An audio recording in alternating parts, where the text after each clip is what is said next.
Hello friends, हमने पिछले video में पढ़ा था कि आर्टिफिशियल वेजिटेटिव रिप्रोडक्शन क्यों होता है, कैसे होता है। अब हमारे लिए इसके टाइप्स पढ़नी है कि आर्टिफिशियल रिप्रोडक्शन की कितनी विधियां हैं और ये कितने प्रकार से होता है। तो आर्टिफिशियल रिप्रोडक्शन यानी कि कृत्रिम कायिक प्रवर्धन, इसमें क्या होता है कि जो मतलब ह्यूमन होता है वो खुद की मतलब अपने अनुसार पौधों को ढालने के लिए या रंग बिरंगे फ्लावर या कुछ भी नई किस्म उत्पन्न करने के लिए कायिक प्रवर्धन कराता है, मतलब स्वयं से कटिंग करता है या उनकी ग्राफ्टिंग करता है। तो कायिक प्रवर्धन में हमारे लिए यही पढ़ना है कि वो कितने प्रकार से होता है। तो फर्स्ट टाइप है हमारा दाब लगाना या लेयरिंग। अब दाब लगाना या लेयरिंग में क्या होता है, जैसे कि गुलाब का फूल होता है, गुलाब की जो कलम होती है उस कलम को हम ज़मीन में झुका देते हैं और ज़मीन में झुकाकर उसके ऊपर से मिट्टी से उसे कवर कर देते हैं। क्या होता है कि कुछ दिनों बाद जिस भाग को हमने कवर किया था उससे जड़ें निकलने लगती हैं, फिर उस भाग को हम काट कर और गमले में लगा देते हैं तो उससे एक न्यू प्लांट बन जाता है। तो दाब लगाना या लेयरिंग में क्या होता है कि जैसे कि हमारा एक प्लांट है, जैसे कि मान लीजिए कोई भी प्लांट है, इस प्लांट की जो कोमल वाला तना होता है, मतलब जो स्मूथ स्टीम होता है, उस स्टीम के लिए हम ज़मीन में झुका देते हैं और ज़मीन में झुकाने के बाद इससे मिट्टी से इसको कवर कर देते हैं, मतलब इससे मिट्टी में मिट्टी भर देते हैं। फिर इसके बाद क्या होता है, 1 हफ्ते या 2 हफ्ते तक ये ऐसे ही रहता है। 1 हफ्ते या 2 हफ्ते बाद इसमें से जड़ें निकलने लगती हैं। यहाँ पे ये जड़ें निकलने लगी, इन्हें हम अपस्थानिक जड़ें बोलते हैं या एडवेंटिशियस रूट्स बोलते हैं। अपस्थानिक जड़ें, ये हमारी अपस्थानिक जड़ें निकलने लगी।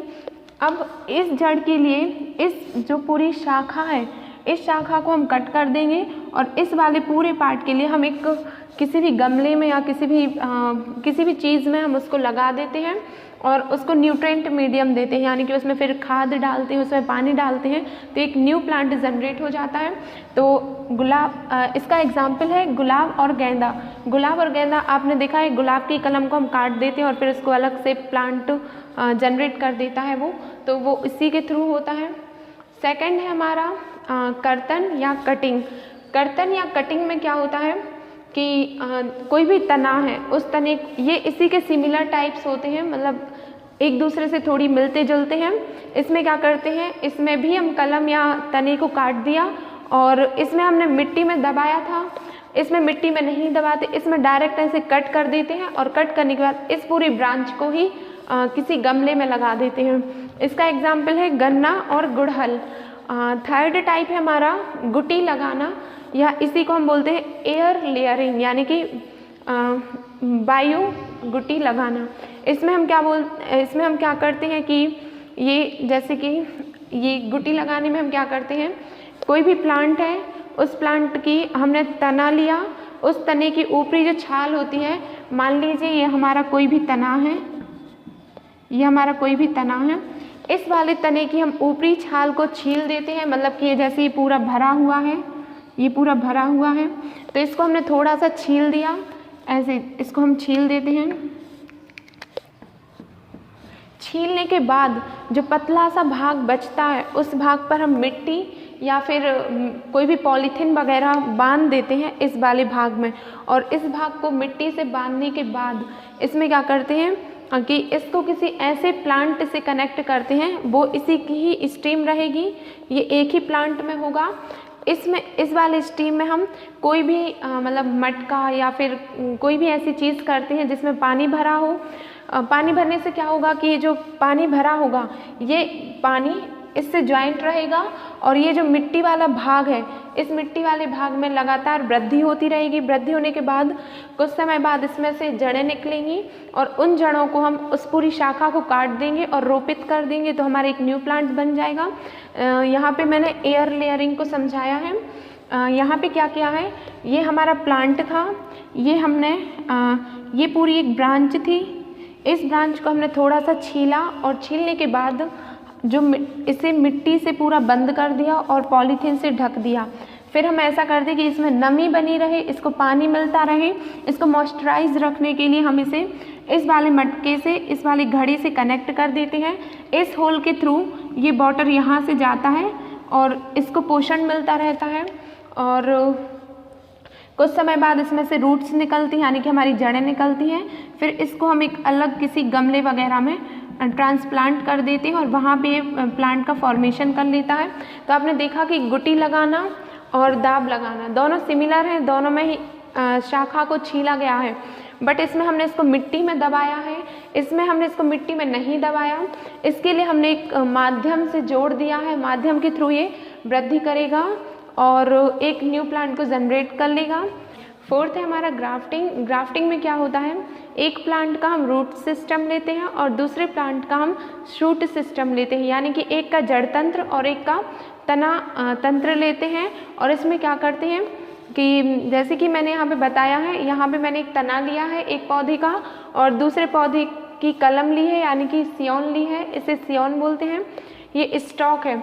हम क्या करते हैं कि जो हमने तना लिया है उसको हम कट कर देते हैं, तिरछा काट देते हैं और उस पर तिरछा कट लगाने के बाद जो हमने ग्राफ्टिंग के लिए जिस कलम को चुना है उस कलम को हम इस पर लगा देते हैं। क्या होता है, कुछ समय बाद दोनों को जब हम जोड़ देते हैं मिट्टी से या पॉलीथीन वगैरह बांध देते हैं तो कुछ समय बाद इसके टिश्यू और इसके टिश्यू मतलब दोनों के ऊतकों का संयोजन होता है और संयोजन होने के बाद ये एक न्यू प्लांट जनरेट कर देता है और ये ग्रोथ करने के बाद पूरी तरह से एक प्लांट बॉडी का फॉर्मेशन कर लेता है।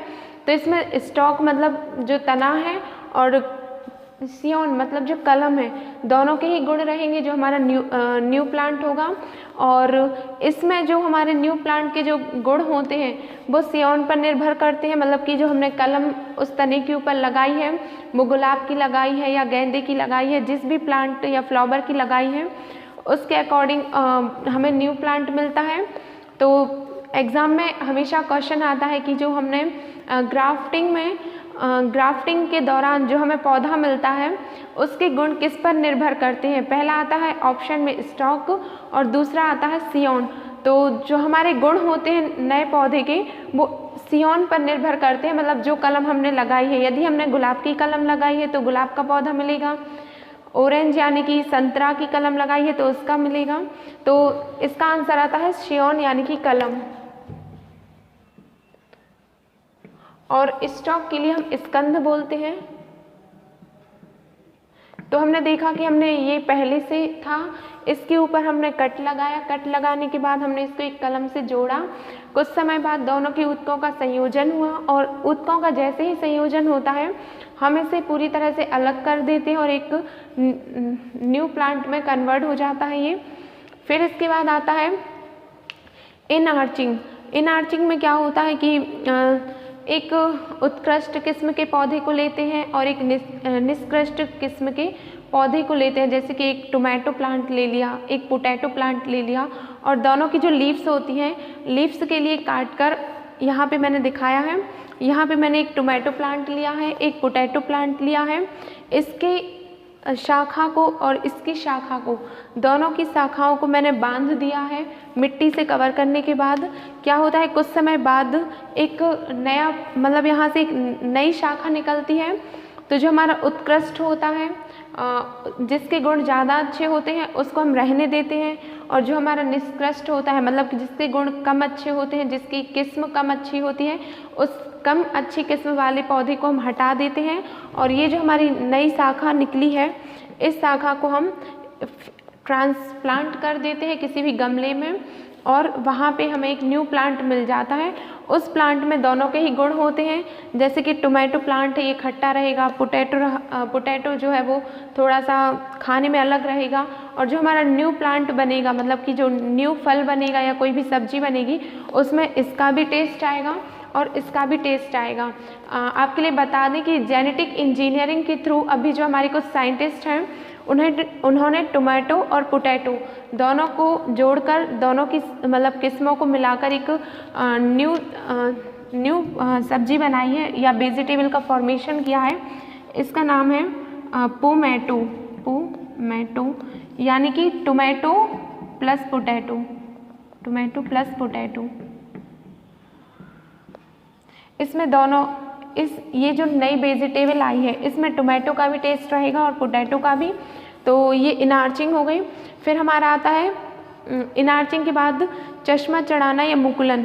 चश्मा चढ़ाना या मुकुलन में क्या करते हैं, हमने कोई भी तना लिया, उस तने को हमने बीच से, ये है हमारा तना है, इस तने को हमने आई शेप में कट कर दिया, मतलब कि जैसे एक स्ट्रीम था, उसका जो बीच का पार्ट रहता है उसको हमने ऐसे डिज़ाइन में कट किया कि वो आई शेप का रहे। और उसको कट करने के बाद हम एक कोई भी दूसरे पौधे की कलम को ऐसे कट करते हैं कि जो हमने इसका ये पार्ट अलग किया है उस वाले पार्ट में ये जो बर्ड है, मतलब नई कलम जो हम लगा रहे हैं, वो इसमें फिट हो जाए। और जब दोनों जुड़ जाते हैं तो दोनों के ऊतकों का संयोजन होता है, वृद्धि होती है, तो हमारे लिए एक नया पौधा मिलता है जिसमें तना इसका रहेगा और कलम इसकी रहती है। इसी को हम बर्डिंग या चश्मा चढ़ाना बोलते हैं। नेक्स्ट है हमारा सूक्ष्म प्रसारण या माइक्रो प्रोपेगेशन। ये जो हमारी कृत्रिम कायिक जनन की विधि है, इन सभी विधियों में से सबसे ज़्यादा यदि महत्वपूर्ण जो विधि है वो है सूक्ष्म प्रसारण यानी कि माइक्रो प्रोपेगेशन। मैंने बताया माइक्रो मतलब बहुत, किसी भी चीज़ की छोटा सा अंश लेते हैं, और प्रोपेगेशन मतलब उसी को बार बार वृद्धि कराकर एक किसी भी नई चीज़ को जन्म देना।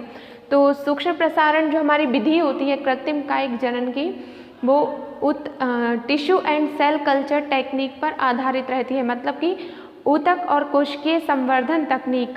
संवर्धन का मतलब होता है जैसे हमने कोई भी कोशिका ली और उस कोशिका को हमने संवर्धन माध्यम का अर्थ है मतलब ऐसा माध्यम जिसमें वो ग्रोथ कर सके, उसकी वृद्धि हो सके, तो उसको हम ऐसे मीडियम में मतलब ट्रांसप्लांट कर देते हैं कि वो उसकी वृद्धि उस मीडियम में होती रहे, और वो धीरे धीरे वृद्धि करने के बाद एक न्यू प्लांट को जनरेट कर देता है। उसमें कैलस फॉर्मेशन, बीच में बहुत सारे स्टेप्स भी आते हैं।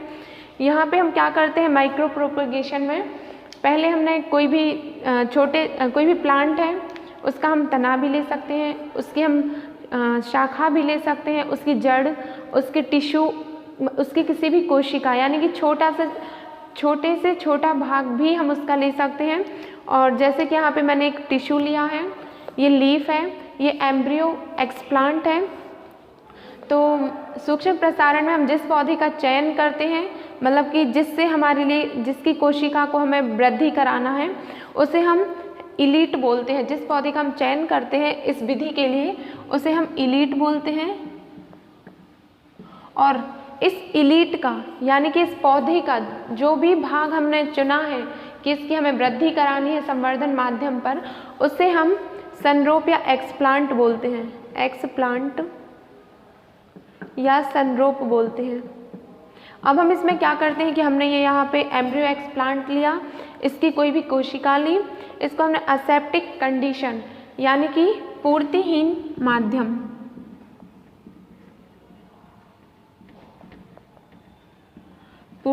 माध्यम, इसमें हम क्या करते हैं कि इसको हमने जैसे ही इस माध्यम में भेजा, ये इसमें हमने एक कंटेनर लिया, उस कंटेनर में हमने इसकी कोई भी टिश्यू को यहाँ पे ट्रांसप्लांट किया। ये हमारा न्यूट्रिएंट मीडियम होता है यानी कि पोषक माध्यम जिस पर ये आसानी से वृद्धि कर सके। इसमें पोषक माध्यम में हम बहुत सारे मीडियम होते हैं, स्कोग मीडियम होता है, मर्क्यूरिक क्लोराइड होता है, किसी का भी हम लिक्विड मीडियम ले सकते हैं। ये हमने सेल को जो यहाँ पे हमने ट्रांसप्लांट की है इस वाले पौधे की, इसमें क्या होता है ये धीरे धीरे वृद्धि करता है।